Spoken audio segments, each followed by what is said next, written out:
Hello everybody, this is Green Spirit. Welcome back to my channel. As you can see, I've gone ahead and changed my surroundings a little bit to celebrate the new spring equinox that we saw a few days ago and the new spring season.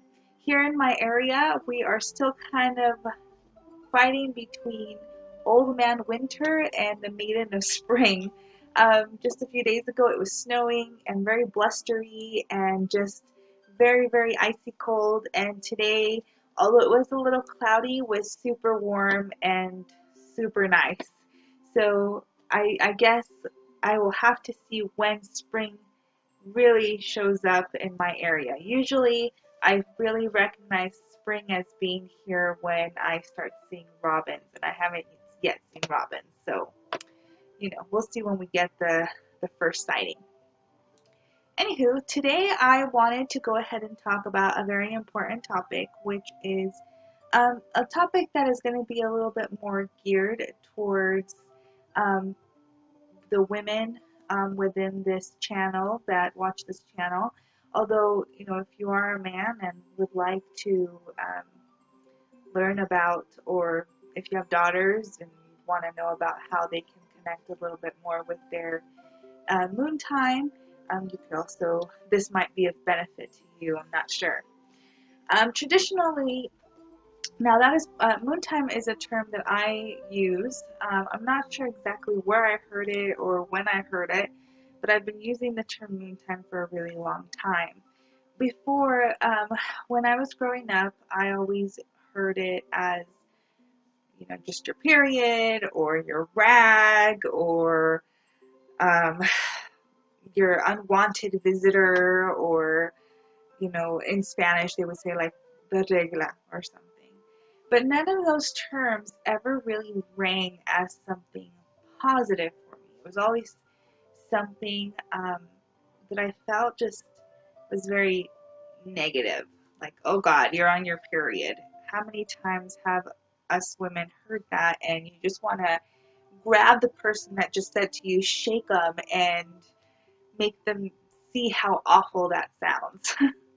um, so when I heard the term Moontime, it really called to me emotionally.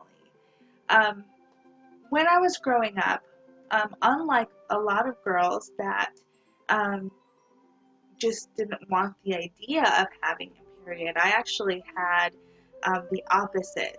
Um, Growing up was a bit difficult for me. My relationship with my mom has gotten better over the years, but especially in recent years. But when I was growing up, she was a very difficult person and always treated me a little bit like very inadequate, like everything I did was wrong. And once I learned what menstruation was, I remember getting a little pamphlet in school, and um, it told you about what a period was and what it meant.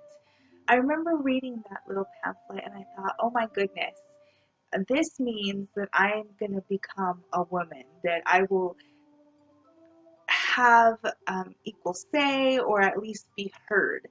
Um, and not that my mom gave me that impression at all, but by reading it, that's what I assumed. So when I was growing up, I couldn't wait to get my moon time or period. I was just praying that it would come because I had this idea that when I got my moon time, that things would change for me. Now, when my moon time did come, it changed nothing about my circumstance, which was very disappointing, but I have never been able to let go of how much that meant to me. And I feel like in some ways I'm lucky because despite that disappointment that I had early on about not having my situation necessarily change, I still saw a period as something positive. It wasn't until later as I approached, because I got that pamphlet when I was about 8 or 9, but it was not until I was like in my actual teenage years that I began to hear it as something that was negative, uh, burdensome, something that was just, ugh, I can't believe I'm on my period again. Also, when I first got my period, I had really, really terrible cramps to the point where I would get sick. So, but despite that, my early connotations with getting my period or moon time were those of positivity, and I feel like I am very, very grateful for that. Um, I have a son, so I will never really have to deal with having to. I mean, I can explain to it, but I'm never going to have to um, or have the experience of sharing this with a daughter. Which honestly I find a little bit of a shame because I think that if I had the opportunity, I would try to make it as exciting and positive um, as possible. So today, I'm sorry I keep pushing my glasses up. They're a little loose, so they keep falling down my nose. So today I wanted to kind of give 20 suggestions about how you um, can honor your moon cycle. Instead of seeing it as something negative, we should acknowledge it as something positive. After all, without menstruation, there would be no life as far as human goes on this planet. And I know the animal kingdom also has menstruation, but let's just focus with human form. We couldn't have life because women need menstruation in order to be able to carry life and create life within them. So I think a lot of time we get this idea that it's such a burden, but we never acknowledge just how powerful it is to be able to have this thing that allows us to be fruitful, to carry on, the human race. Um, Not only that, but it's an extraordinarily powerful time. Yes, there are different times within the cycle where you can feel angry, upset, or you can feel really emotional. But is there anything wrong with that? Is it wrong to be able to feel deeply for things? Sometimes I think we've become numb and we've been kind of conditioned to be numb to the things that go around us and that's the way that we should be. But I think menstruation helps us acknowledge those emotions that we need to acknowledge, that we put on the back burner. It forces us to be able to face those emotions, face our thoughts on the happenings that are around us, and be able to process that better. And I think as women, we're very lucky that we can be so connected in that way. Obviously, it's also a very big connection to the goddess and her fruitful aspect. So, as I said, so today I have 20 tips that you can use if you are wanting to start some kind of menstruation acknowledgement and practice. Um, that acknowledges it in a positive way. So I have a list here and I've written it down because I know it's hard to remember 20 things off the top of your head, and it also keeps me on track. So when I look down, it's because I have it written down. So without further ado, here are 20 ways for you to honor your moon time. So the first one, oh, sorry, let's flip that over, shall we? Okay, so each month our bodies, how menstruation works is that each month when an egg is released by our bodies and our uterus gets prepared to hopefully hold on to implantation of this egg that will be fertilized and a baby will happen. Because we're not pregnant every month of the year, when that doesn't happen, our uterus goes ahead and sheds um, that lining that was there to cushion and be nutrient dense for this hopefully fertilized egg.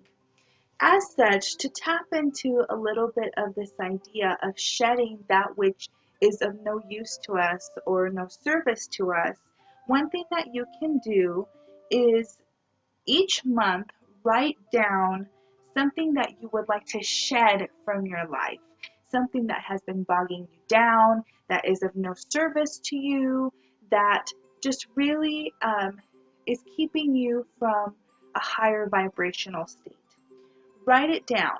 Now you'll need a vessel for this, and you can either have like a box or a glass container or a little sachet bag.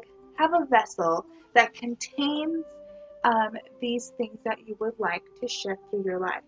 Now, at the end of a year of doing this, and I'm not saying you have to do this every day of your cycle. Do it once within your cycle. Think about something you'd like to shed from your life, write it down, and then take a moment to acknowledge what you are trying to shed. Stick it in whatever vessel you've decided to do, and then at the end of the year, go through that and see if you have accomplished in releasing any of these things that no longer serve you. And then for those that are still that you've accomplished, acknowledge them, give yourself a moment of praise for being strong enough and having enough wisdom to go ahead and release it, and then go ahead and ritually burn these um, pieces of paper with your desires to shed this from your life. So that's one.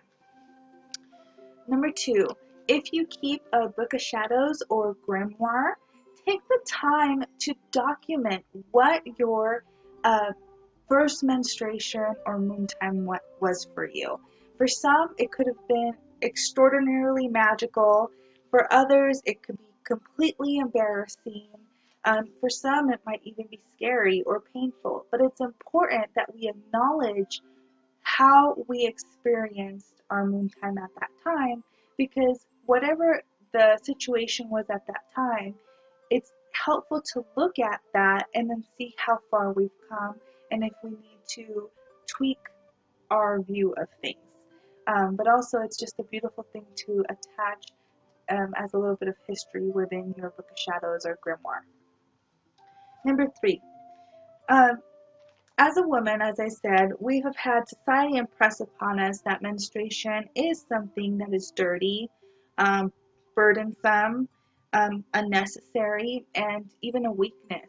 Um,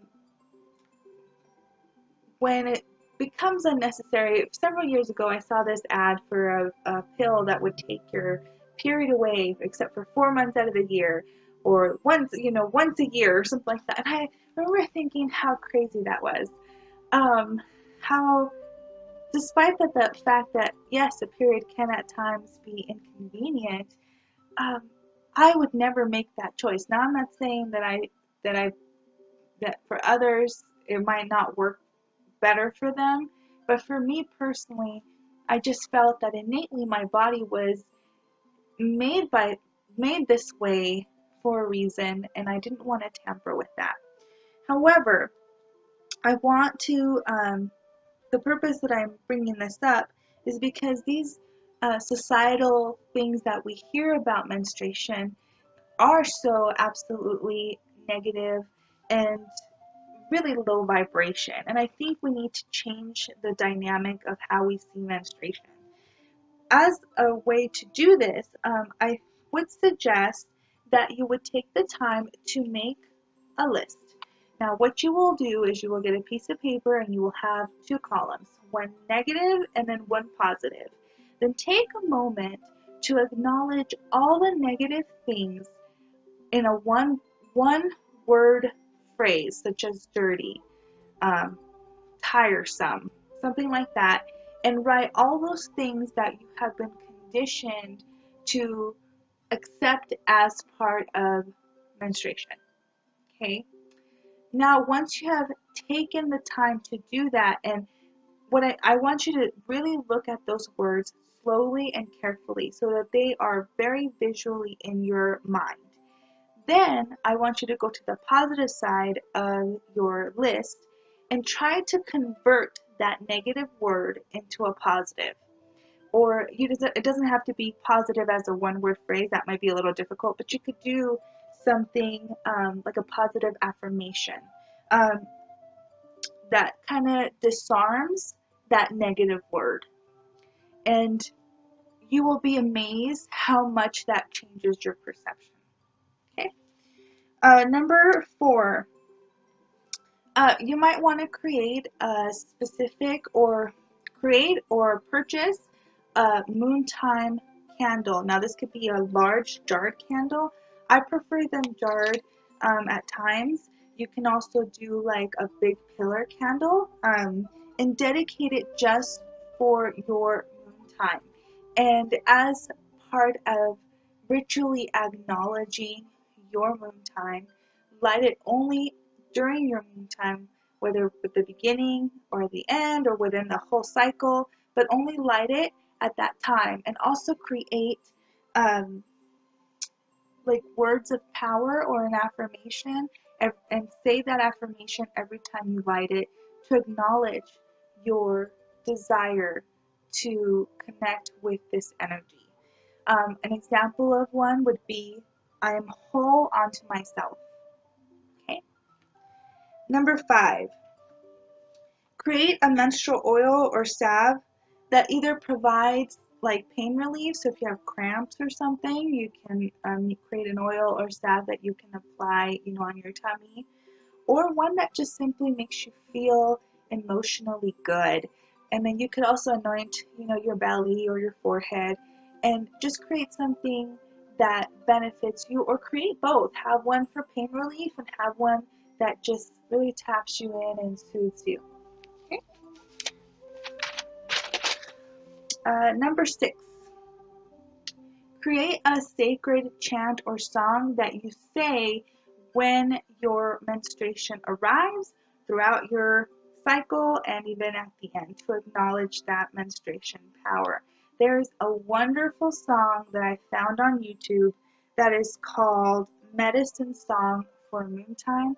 I will try to put a link down at the bottom in the description box, but I'm going to sing a little bit of it, and oh my gosh, please don't mind my singing, but it goes, I let my Moontime move me, I let it stir me deep, I let it wake me up from an ancient sleep.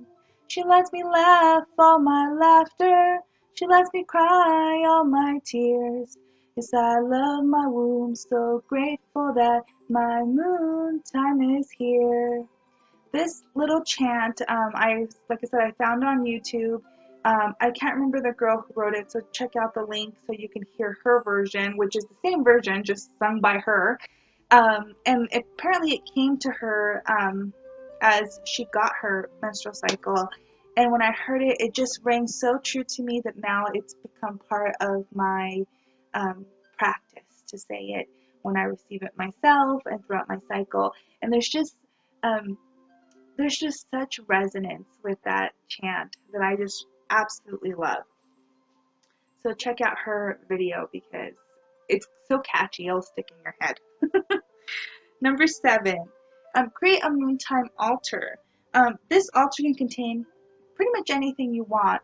You could make it color themed, so lots of reds and purples and things like that. You can create like little statuary from air dried clay, perhaps paint new red candles, or paint red sculptures, add bloodstones to the, whatever you'd like. You guys know how to create your altar, but create one that is um, Moontime centered. Okay. Number 8, dedicate red bedding to your Moontime. Now this it might sound a little frivolous, but I honestly think it's very, I don't know, I just like the idea of having red bedding. It's because red to me is a very powerful color. It's also very sensual, strong, and honestly, it's also very practical because if for some reason you have some kind of leakage, then your sheets are already red. So it's practical too.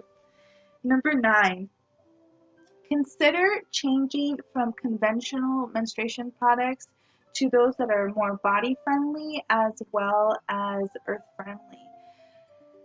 this is a whole subject upon itself. There are so many things out there that you can use as alternative to conventional products, from cups to reusable pads to sea sponges. I mean, this is a whole subject on itself.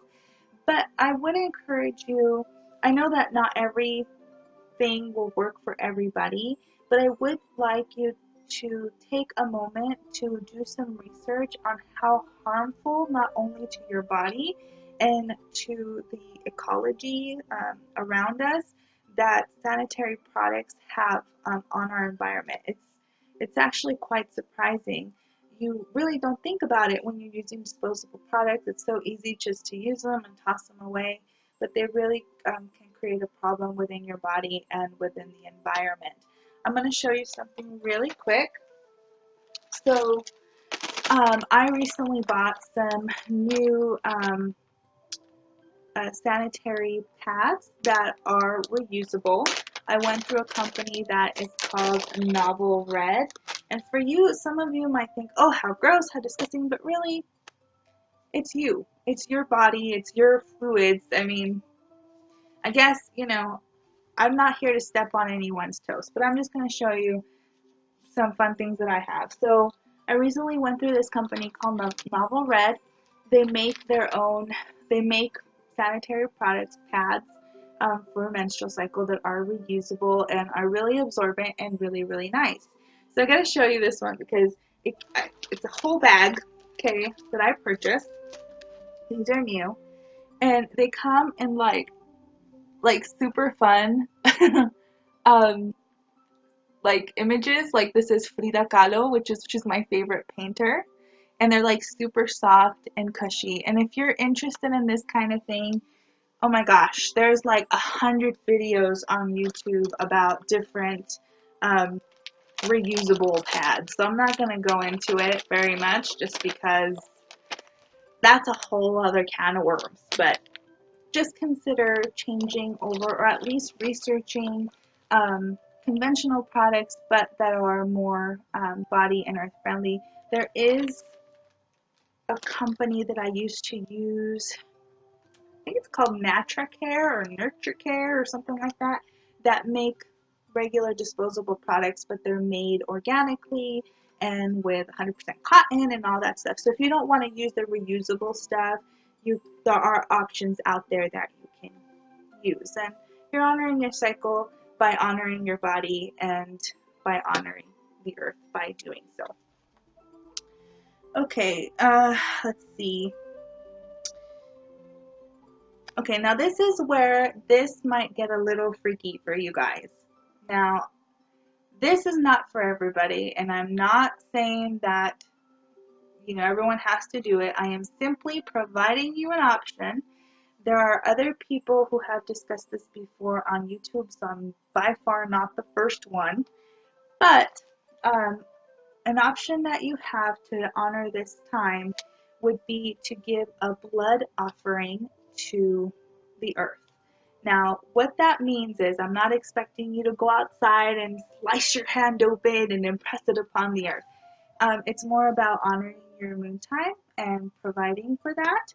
So usually you will need like reusable products of some kind, like, the pads I have here, or like a cup or something.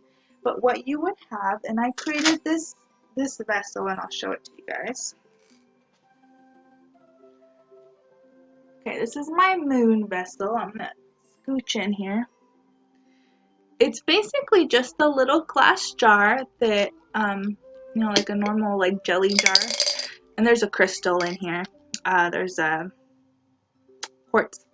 But anyways, I just covered it in clay, like that baking clay, the stuff you put in the oven and it dries hard. And then I painted it, and then I sealed it with the waterproof decoupage. And basically, now I can use this for a lot of things, not necessarily this. I'm just giving you an option. You could, remember we initially talked about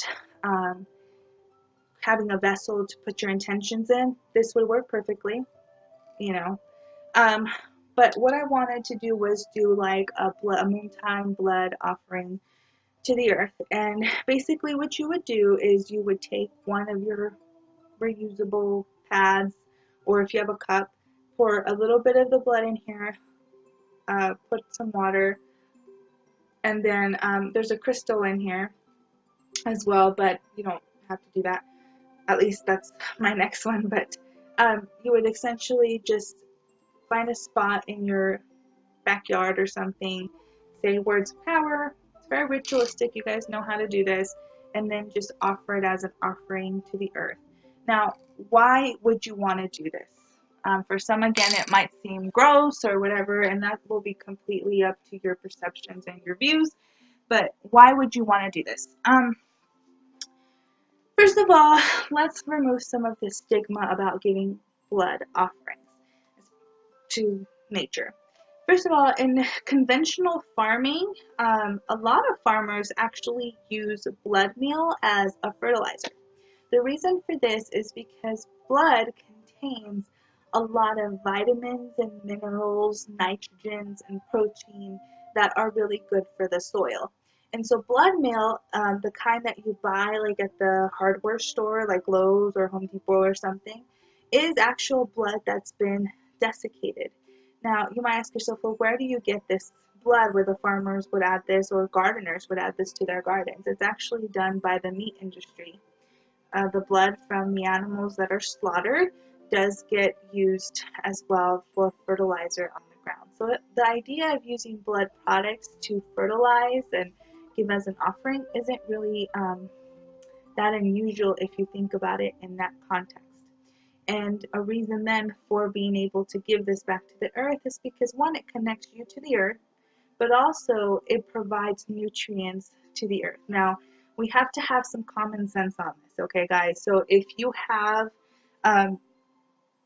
an infectious disease of some kind, okay, we're talking like Hep C or HIV or AIDS or something like that, then of course this isn't something that I would recommend for you, just for the reason that, you don't want to put that out into the environment. I'm also not suggesting that you go to a public park and start pouring your menstrual blood everywhere. you know, I'm suggesting that if you have your own little piece of property or a garden or a plant or something, that this is a viable option if you'd like to do this kind of ritual or offering. Okay, if you are gonna do it, again, you don't need like a lot, you just need a little. So if you have like a reusable pad, you could simply soak the pad there in some water overnight in a glass vessel, and then remove the pad, wash your pad, and then soak it. The pad would be soaking in water, and then you would pour that water on the earth. It's not recommended that if you use a cup, that you just like a diva cup or a Luna cup? I think that's what it's called. They're reusable cups.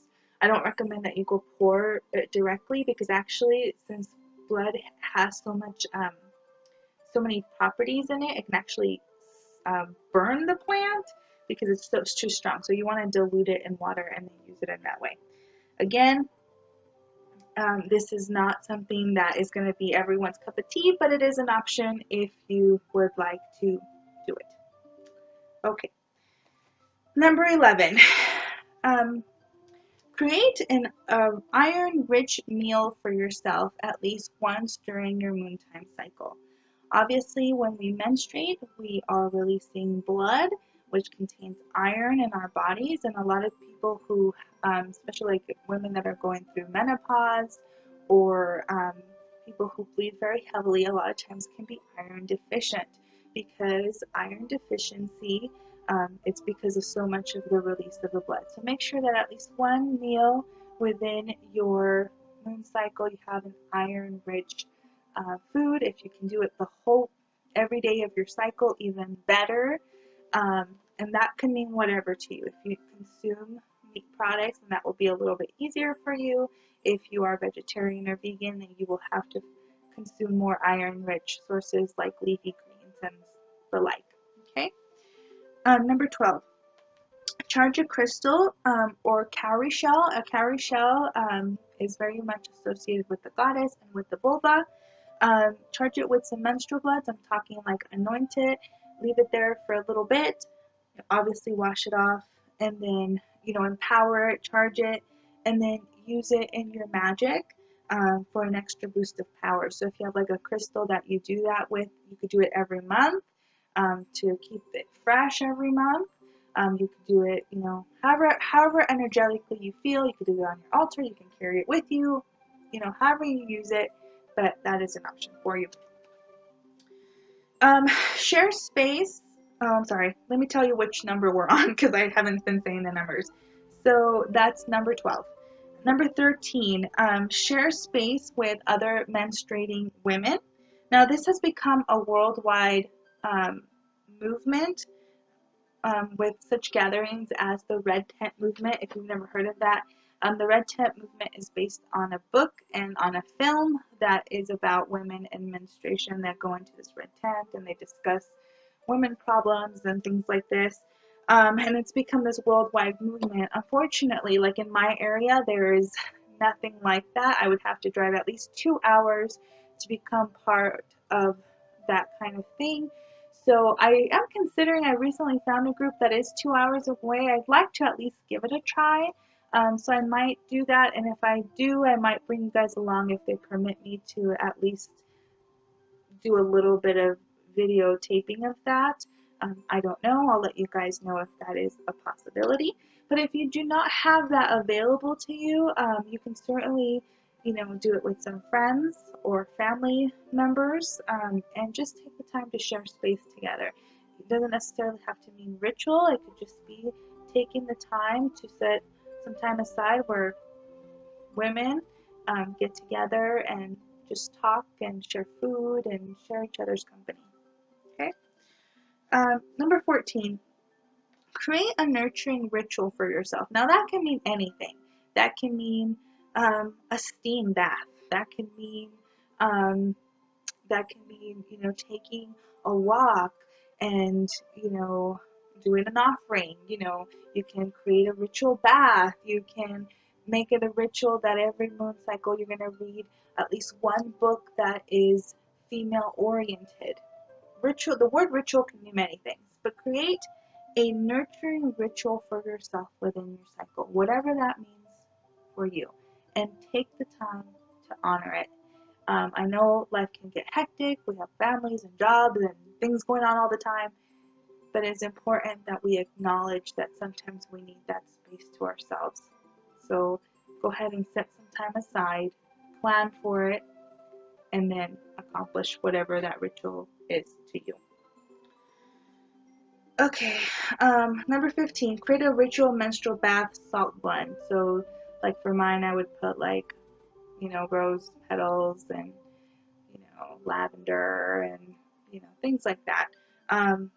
One word, like I would normally would think of hibiscus, but if I wouldn't put hibiscus in your bath if you are pregnant or want to become pregnant, because it can cause problems with pregnancy.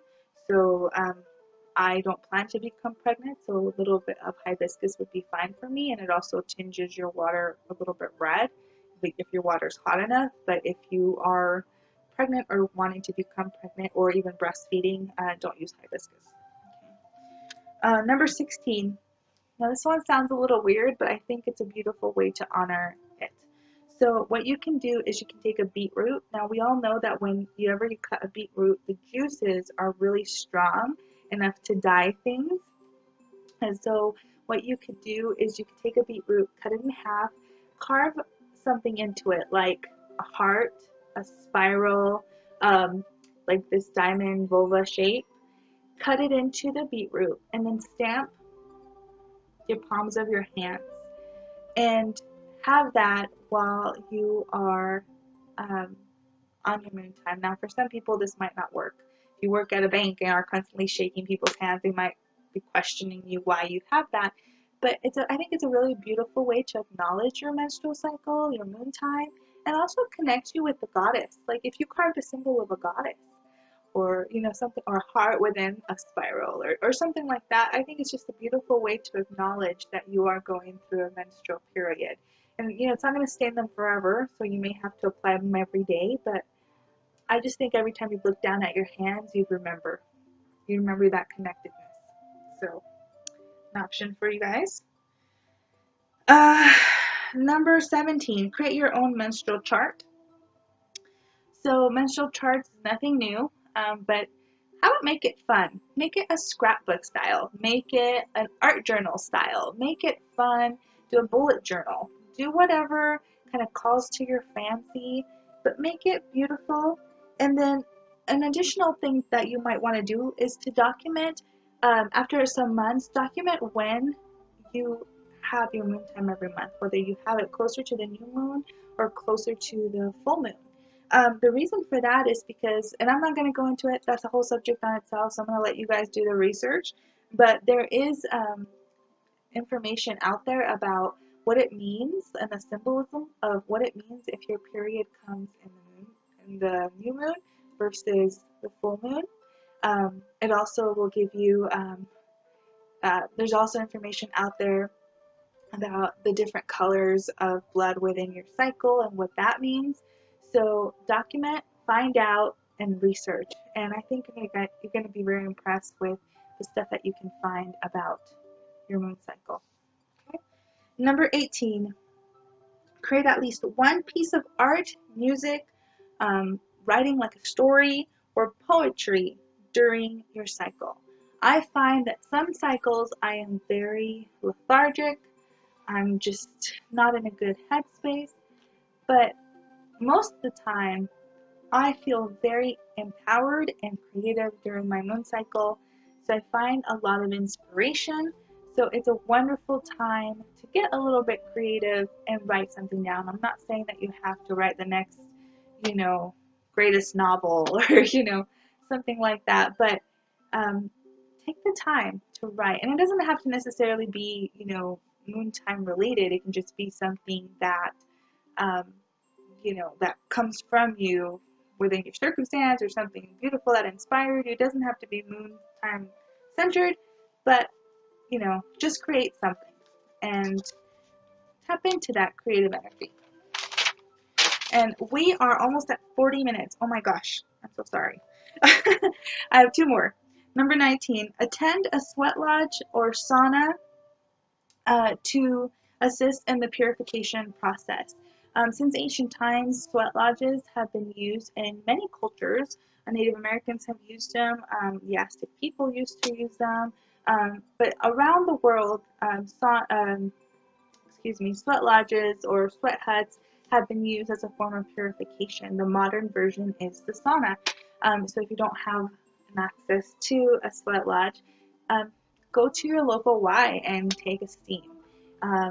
As you sit there, in the sauna, contemplate over the things that matter to you most about being a woman, your connectedness with other women, or how you relate to your menstruation. Take the time to go into yourself and really acknowledge those things, and that will also help you release toxins at the same time. And number 20, rest. Rest. Sometimes, despite all these awesome things that you can do, guess what? You're not going to be in the mood. Acknowledge that. Acknowledge how you feel and say, I don't feel like doing anything.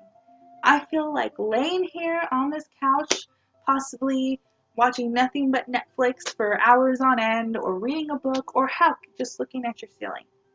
But if you need that, acknowledge that and do it. So there you go, guys. There's 20 ways for you to acknowledge your moon time and your cycle. I would love to hear what kind of things you do to acknowledge your moon time. And so if you could do suggestions at the comment section, I would completely be so excited to read them. Thank you so much for watching. I hope you guys have an awesome day, night, or wherever you are in the timescape today, right now, when you're watching this. But thank you for watching. Blessed be, and goodbye.